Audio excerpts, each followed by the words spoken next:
Assalamualaikum warahmatullahi wabarakatuh. Saya Wahyu Rahmadi dari kelas 4C. Di sini saya akan menjelaskan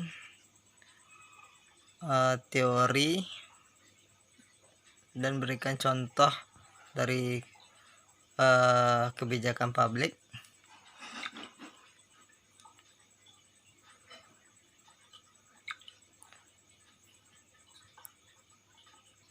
Baik, saya akan menjelaskan pengertian kebijakan publik. Kebijakan publik secara terminologi itu sangat banyak sekali, tergantung dari mana kita dapat mengartikannya. Di sini saya akan menjelaskan dari Exton. Exton memberikan definisi kebijakan publik sebagai the authoritative allocation of values for the whole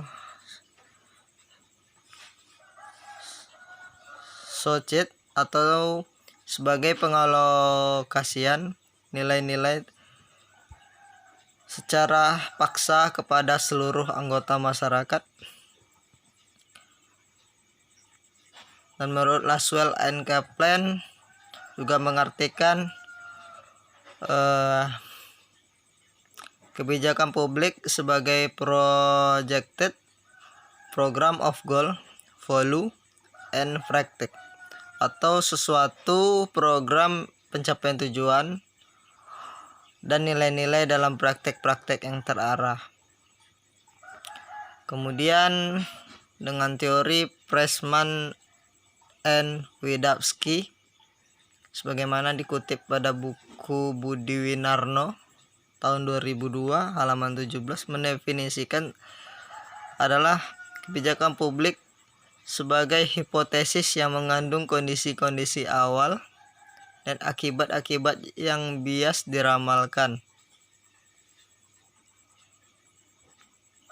Kemudian menurut Nugroho ada dua karakteristik dari kebijakan publik, yaitu pertama, kebijakan publik merupakan sesuatu yang mudah untuk dipahami karena maknanya adalah hal-hal yang dikerjakan untuk mencapai tujuan nasional.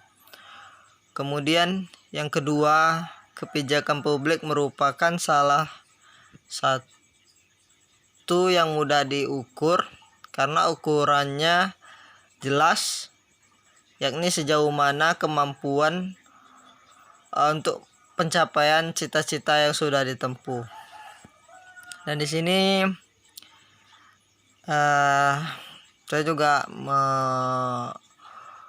mendefinisikan dari Thomas RDY sebagaimana dikutip Islami tahun 2009 halaman 19, yaitu mendefinisikan kebijakan publik sebagai is whatever government cost to or do or not to do. Apapun yang dipilih pemerintah untuk dilakukan atau untuk tidak dilakukan. Dan menurut definisi ini menekankan bahwa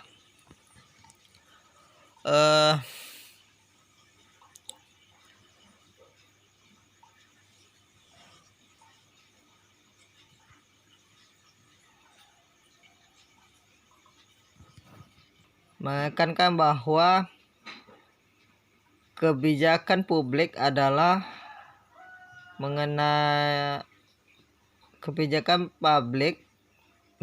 perwujudan tindakan dan bukan merupakan pernyataan keinginan pemerintah atau pejabat publik semata.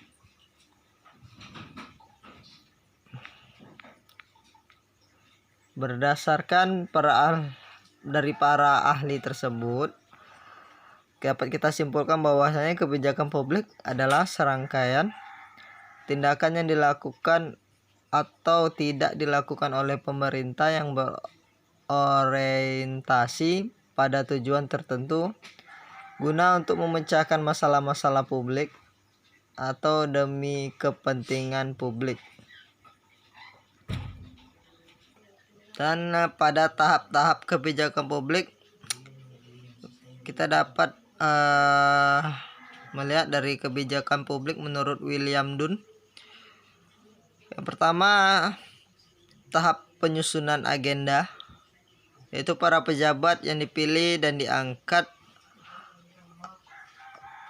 menempatkan masalah pada agenda publik.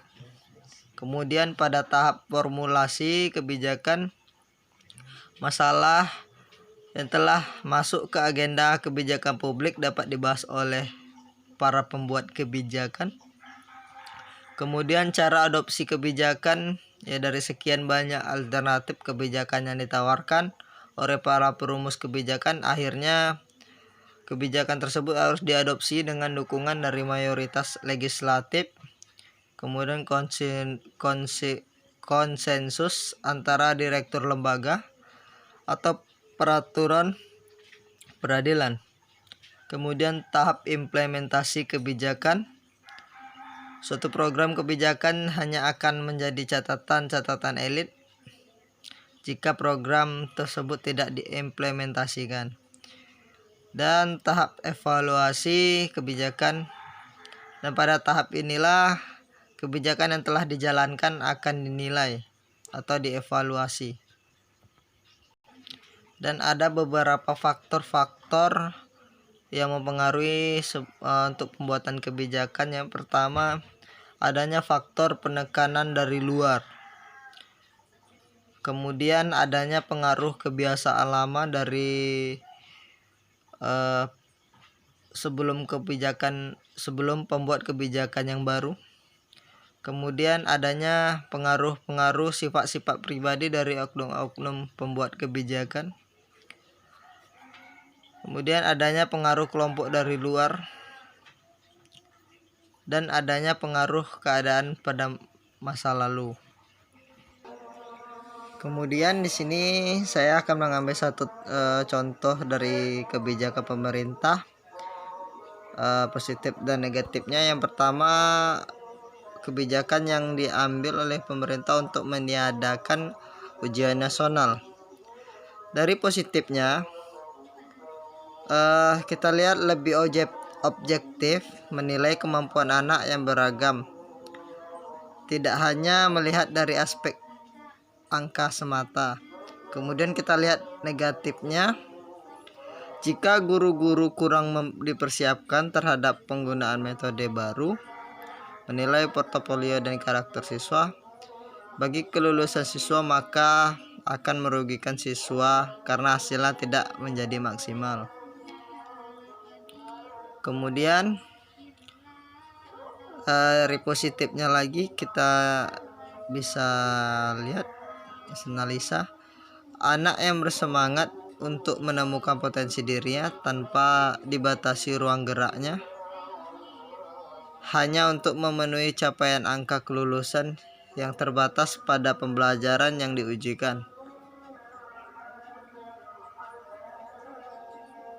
Kemudian akan mengurangi tekanan psikis terhadap siswa dan guru dalam proses pembelajaran karena ada tuntutan target angka nilai ujian nasional yang jadi patokan kelulusan siswa. Sedangkan negatifnya yaitu kehilangan metode untuk melihat mutu pendidikan secara nasional jika tidak dipersiapkan metode lain sebagai penggantinya.